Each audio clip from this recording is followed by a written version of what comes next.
ಶನ್ವಿತ್. ಹ್ಞೂ ಶನ್ವಿತ್ತಿನ ಹೆಸರು. ಓದೋದಿಲ್ಲ ಬರೆಯೋದಿಲ್ಲ. ಹೌದು ಅದಂತೂ ನಿಜ. ಓದಲ್ಲ ಬರೆಯಲ್ಲ, ತಿನ್ನು ಆಟ ಆಡು, ಇವೆರಡು ಮಾತ್ರ ಚೆನ್ನಾಗಿ ಮಾಡ್ತಾನೆ. ಸ್ಕೂಲ್ಗೆ ಹೋಗೋದಕ್ಕೂ ಇಷ್ಟನೇ. ಸ್ಕೂಲ್ಗೆಲ್ಲ ಹೋಗ್ಬೇಕಾದ್ರೆ ಅಳಲ್ಲ. ಬಟ್ ತರಲೆ ಏನಂದರೆ ಇವನಿನ್ನ ಏನಕ್ಕೆ ಕೂರಿಸ್ಕೊಂಡಿದ್ದೀನಿ ಅಂದರೆ ಇವನಿಗೆ ಕೋಲ್ಡ್ ಆಗಿದೆ, ಸಿಕ್ಕಾಪಟ್ಟೆ ಕೋಲ್ಡ್ ಆಗಿದೆ, ಸಿಕ್ಕಾಪಟ್ಟೆ ಇದೆ. ಸೊ ಇವತ್ತೇನು ಸ್ಕೂಲ್ ಇಲ್ಲ. ಸೊ ನನ್ನ ಫ್ರೆಂಡ್ ಕೊಟ್ಟು ಟಿಫಿನ್ ಟ್ರೈ ಮಾಡಿ ಆಲ್ರೆಡಿ ತೋರಿಸ್ತೀನಿ ಬನ್ನಿ. ಇದೇನಪ್ಪ ಇದು ಹೀಗಿದೆ ಅಂತ ಅನ್ಕೋಬೇಡಿ, ಸರಿನಾ? ಇದು ಕೊಬ್ಬರಿ ಎಣ್ಣೆ, ಪ್ಯೂರ್ ಕೊಬ್ಬರಿ ಎಣ್ಣೆ. ಈ ಕೊಬ್ಬರಿ ಎಣ್ಣೆಗೆ ನನ್ನ ಫ್ರೆಂಡು ಅವಳು ಕೊಟ್ಟಿದ್ದ ಟಿಪ್ ಅದು. ತುಂಬ ಇವನು ಕೋಲ್ಡ್ ಆಗಿಬಿಟ್ಟಿದೆ, ಒಳ್ಳೆ ನೀರು ಸೋರ್ದಂಗೆ ಸೋರ್ತಿದೆ. ಸೊ ಕೊಬ್ಬರಿ ಎಣ್ಣೆಗೆ ಗ್ಲಾಸ್ಗೆ ಕೊಬ್ಬರಿ ಎಣ್ಣೆ ಹಾಕ್ಕೊಂಡಿದ್ದೀನಿ.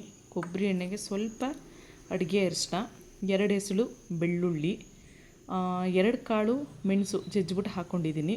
ಇದಿಷ್ಟನ್ನು ಹಾಕಿ ಕೊಬ್ಬರಿ ಎಣ್ಣೆಗೆ ಹಾಕಿ ಸ್ವಲ್ಪ ಬಿಸಿ ಮಾಡಿಕೊಂಡು, ಸ್ವಲ್ಪ ಲೈಟಾಗಿ ಬೆಚ್ಚಗಿರಬೇಕು ಅಂತ ಹೇಳಿದ್ಲು. ಬಟ್ ಲೈಟಾಗಿ ಬೆಚ್ಚಗೇನು ಫುಲ್ಲು ತಣ್ಣಗೆ ಆಗಿಬಿಟ್ಟಿದೆ. ಸ್ವಲ್ಪ ಇನ್ನೊಂದು ಸ್ವಲ್ಪ ಅದೇನದು ಕಾಣಿಸ್ತಿದೆ ಅದು ಅಂತಂದರೆ ಅದೇನಿಲ್ಲ, ಮೆಣಸಿಂದು ಸಿಪ್ಪೆ. ಸೊ ಇನ್ನೊಂದು ಚೂರು ಬಿಸಿ ಮಾಡಿ ಹಾಕ್ತೀನಿ ಈಗ. ಬಟ್ ಸ್ವಲ್ಪ ಲೈಟಾಗಿ ಬಿಸಿ ಇದ್ದು ಅದು ನತ್ತಿಗೆ ಚೆನ್ನಾಗಿ ತಿಕ್ಕಬೇಕು ಅಂತ ಹೇಳಿದ್ದಾಳೆ. ಸೊ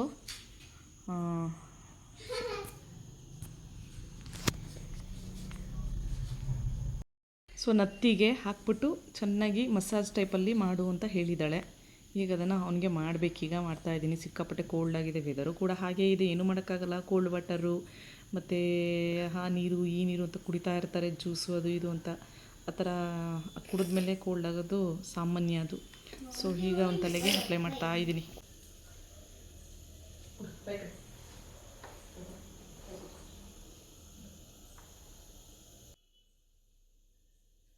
ಈ ಎಣ್ಣೆ ನತ್ತಿಗೆ ಹಾಕಬೇಕು. ಸಾಮಾನ್ಯವಾಗಿ ಬೆಳ್ಳುಳ್ಳಿ ಮೆಣಸು ಈಟಿರೋದ್ರಿಂದ ಕೋಲ್ಡನ್ನ ಮೆಣಸು ಬೆಳ್ಳುಳ್ಳಿ ಹೀರ್ಕೊಳ್ಳುತ್ತೆ. ಜೊತೆಗೆ ಏನು ಅಂದರೆ ಸ್ವಲ್ಪ ಬೆಚ್ಚಗಿರಬೇಕು. ಸ್ವಲ್ಪ ಕೊಬ್ಬರಿ ಎಣ್ಣೆ ಬೆಚ್ಚಗಿದ್ದಾಗ ಸೊ ಏನಾಗುತ್ತೆ, ಬೆಚ್ಚನಂಶ ಹೀರ್ಕೊಳ್ಳುತ್ತೆ ಅಂತ ಹೇಳಿದ್ಲು. ಹಾಕಿದೆ, ಬಟ್ ನನಗೆ ನೆಕ್ಸ್ಟ್ ಡೇಗೆ ವರ್ಕೌಟ್ ಆಗಿತ್ತು. ಅದೇನು ಅಂದರೆ ಎಣ್ಣೆ ಅದಾಕ್ದಾಗ ಬೆಳಗ್ಗೆಗೆ ಕೋಲ್ಡೆಲ್ಲ ಫುಲ್ಲು ಕಡಿಮೆ ಆಗಿಬಿಟ್ಟಿತ್ತು. ಜೊತೆಗೆ ಸಿರಪು ಕೂಡ ಕುಡಿಸಿದ್ದೆ. ಸೊ ಇರಲಿ ಅಂತ, ಯಾಕೆ ಬೇಕು ಅಂತ. ನೆಕ್ಸ್ಟ್ ಡೇ ಅವನು ಸ್ಕೂಲ್ಗೆ ಹೋಗಬೇಕಿತ್ತು. ಸೊ ಪರವಾಗಿಲ್ಲ, ವರ್ಕೌಟ್ ಆಯಿತು, ಓಕೆ ಮಾಡ್ಬೋದು. ಈ ಮಕ್ಳ ಗಲಾಟೆಯಲ್ಲಿ ನಾನು ಮಾತಾಡಿರೋದು ಸರಿಯಾಗಿ ಕೇಳಿಸಿರಲ್ಲ ಅನಿಸುತ್ತೆ. ಸೊ ಪ್ಲೀಸ್ ಸಾರಿ, ಸರಿಯಾಗಿ ಕೇಳಿಸಲ್ಲ. ಏನು ಮಾಡೋದು, ಇಬ್ಬರು ಮಕ್ಕಳಿದ್ದಾರೆ. ಸೊ ಅವ್ರ ವಾಯ್ಸೆಲ್ಲ ಒಂದೊಂದ್ಸಲ ವಾಯ್ಸ್ ರೆಕಾರ್ಡ್ ಮಾಡಬೇಕಾದ್ರೆ ವಾಯ್ಸ್ ಜೋರಿರುತ್ತೆ. So sorry guys. ಮುಂಚೆಲ್ಲ ನನ್ನ ಮಗ ಮಾಡೋದು ಅಂದರೆ ಮತ್ತು ತಲೆಗೆ ಎಣ್ಣೆ ಹಾಕೋದು ಅಂದರೆ ಮಾಡಿಸ್ಕೊತಾನೆ ಇರಲಿಲ್ಲ. ಬಟ್ ಈಗ ಪರವಾಗಿಲ್ಲ, ಸ್ವಲ್ಪ ಅವ್ನು ಆಟಿಸಮ್ ಇರೋದ್ರಿಂದ ಸೊ ಏನೋ ಒಂದು ಭಯ ಇತ್ತು. ಸೊ ಪರವಾಗಿಲ್ಲ, ವರ್ಷ ಅವ್ನು ಪಿಕಪ್ ಆಗ್ತಿದ್ದಾನೆ. ಈಗ ನೋಡಿ ಕೂರಿಸ್ಕೊಂಡು ತಲೆಗೆ ಎಣ್ಣೆ ಹಾಕ್ಸ್ಕೊತಾ ಇದ್ದಾನೆ. ಮುಂಚೆಲ್ಲ ಹಾಕ್ಸ್ಕೊತಾನೇ ಇರಲಿಲ್ಲ. ನಿಮ್ಮ ಮಕ್ಕಳಿಗೆ ಕೋಲ್ಡ್ ಆದಾಗ ನೀವು ಯಾವ ಥರ ಮೇಂಟೈನ್ ಮಾಡ್ತೀರಾ? ಏಕೆಂದರೆ ಮಕ್ಕಳಲ್ಲಿ ಕೋಲ್ಡ್ ಆಗಿಬಿಟ್ರೆ ತುಂಬ ಕಷ್ಟ. ಹೆಂಗೆ ಮೇಂಟೈನ್ ಮಾಡೋದು ಅಂತಲೇ ಗೊತ್ತಾಗಲ್ಲ. 3 ಹೊತ್ತು ನಾವು ಅವ್ರ ಜೊತೆನೇ ಇರಬೇಕು. ಕರ್ಚಿಫ್ ಕೊಟ್ಕೊಂಡು 3 ವರ್ಷ ಗೊಣ್ಣೆ ವರ್ಷ ಅಂದ್ಕೊಂಡು ಹೇಳ್ಕೊಂಡೇ ಇರಬೇಕು. ನಿಮ್ಮ ಮಕ್ಕಳಿಗೆ, ನಿಮ್ಮ ಮನೆ ಮಕ್ಕಳಿಗೆ ಕೋಲ್ಡ್ ಆದಾಗ ನೀವು ಹೇಗೆ ಮೇಂಟೈನ್ ಮಾಡ್ತೀರಾ? ಹೇಗೆ ಆಯುರ್ವೇದಿಕ್ ಮೆಡಿಸಿನ್ ಯೂಸ್ ಮಾಡ್ತೀರಾ? ಅದನ್ನು ಕಮೆಂಟ್ ಬಾಕ್ಸಲ್ಲಿ ತಿಳಿಸಿ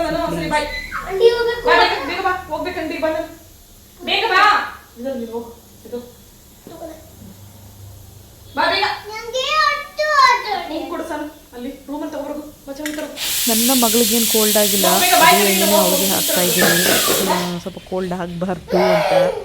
ಸೊ ಮಕ್ಕಳು ಕ್ಯಾಪು ಮತ್ತು ಜರ್ಕಿನ್ ಯೂಸ್ ಮಾಡೋದು ಕಡಿಮೆನೇ.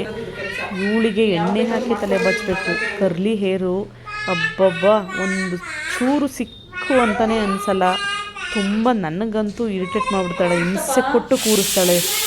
ಸೊ ಅದಕ್ಕೆ ಸ್ವಲ್ಪ ಯಾವಾಗಲೂ ಸಿಕ್ಕು ಹೊಡಿಬೇಕಾದ್ರೆ ಸ್ವಲ್ಪ ಎಣ್ಣೆ ಹಾಕಿ ಸಿಕ್ಕು ಬಿಡಿಸ್ತೀನಿ.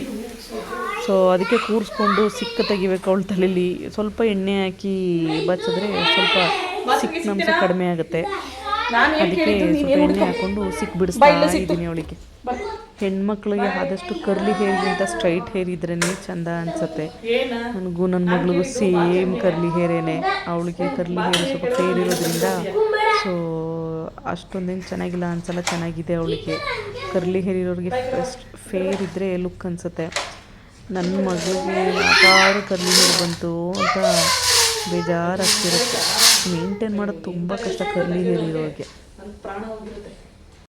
ಇರೋದು 4 ದಿನದಲ್ಲಿ ಲಾಸ್ಟಲ್ಲಿ ಎಲ್ಲರಿಗೂ ಗೊತ್ತಿರೋದು ಒಂದೇ, ನಾವು ಸತ್ತೇ ಸಾಯ್ತೀವಿ ಅನ್ನೋದಂತೂ 100ಕ್ಕೆ 200% ಸತ್ಯ. ಇರೋದು 4 ದಿನದಲ್ಲಿ ಹೊಡೆದಾಡ್ಕೊಂಡು ಸಾಯ್ತಿರ್ತೀವಿ ನಂದು ಅಂತ. ಜನನ ಸಂಪಾದನೆ ಮಾಡಬೇಕು, ಕರೆಕ್ಟು. ದುಡ್ಡನ್ನು ಸಂಪಾದನೆ ಮಾಡಬೇಕು. ಜನನ ನಮ್ಮ ಕಷ್ಟ ಅಂತ ಬಂದಾಗ ಓಡ್ಬಂದು ನಿಂತು ಬೆನ್ನಿಗೆ ನಿಂತು ಸಹಾಯ ಮಾಡೋವಂಥ ವ್ಯಕ್ತಿನ ಸಂಪಾದನೆ ಮಾಡಬೇಕು. ಆ ದುಡ್ಡು ಆಸ್ತಿ ನಮ್ಮ ಕಷ್ಟಕ್ಕೆ ಆಗೋಂಥ ದುಡ್ಡು ಆಸ್ತಿನ ಸಂಪಾದನೆ ಮಾಡಬೇಕು. ಇವೆರಡೂ ಆಗಲಿಲ್ಲ ಅಂದರೆ ಅಟ್ಲೀಸ್ಟು ನಮ್ಮ ಒಳ್ಳೆತನನಾದ್ರು ಇದ್ದರೆ ಭಗವಂತ ನಮ್ಮ ಬೆನ್ನಿಂದೆ ನಿಂತು ನಮ್ಮನ್ನು ಕಾಯ್ತಾನೆ ಅನ್ನೋಂಥ ನನ್ನ ಓನ್ ಎಕ್ಸ್ಪೀರಿಯೆನ್ಸು. ಜೊತೆಗೆ ದುಡ್ಡು ಕಷ್ಟಕ್ಕಾಗಲಿಲ್ಲ ಅಂದಾಗ ಅದು ವೇಸ್ಟೇ. ಎಷ್ಟೇ ಸಂಪಾದನೆ ಮಾಡಿದ್ರೂ ವೇಸ್ಟೇ. ನಾನು ಮಾಡಿದೆ ಅಂತ ಸಂಬಂಧದಲ್ಲಿ ಹೇಳ್ಕೊಂಡು ಕೂತ್ಕೊಂಡ್ರೆ ಅದಕ್ಕೆ ಆ ಸಂಬಂಧಕ್ಕೆ ಬೆಲೆನೇ ಇರಲ್ಲ. ಅದನ್ನು ಸಂಸ್ಕಾರ ಅಂತಲೂ ಅನ್ನಲ್ಲ, ಅದನ್ನು ಸಂಬಂಧ ಇಟ್ಕೊಂಡಿರೋ ಸಂಬಂಧ ಅಂತಲೂ ಅನಿಸಲ್ಲ. ಸಂಬಂಧ ಅಂತ ಅನಿಸ್ಬೇಕು ಅಂದರೆ ಏನೇ ಒಂದು ಕೆಲಸ ಮಾಡಿದ್ರು ಅದು ನನ್ನ ಕರ್ತವ್ಯ ಅಂದ್ಕೊಂಡು ಮಾಡಿದಾಗಲೇ ಆ ಸಂಬಂಧಕ್ಕೆ ಬೆಲೆ ಇರೋದು. ಇಲ್ಲ ಅಂದರೆ ಅದು ಯಾವ ಕಾಲಕ್ಕೂ ಅದು ಆ ಸಂಬಂಧಕ್ಕೆ ಬೆಲೆ ಅನ್ನೋದು ಇರೋದೇ ಇಲ್ಲ. ಸೊ ಯಾವತ್ತೂ ಸಂಬಂಧಗಳಿಗೆ ಬೆಲೆ ಕೊಡಿ.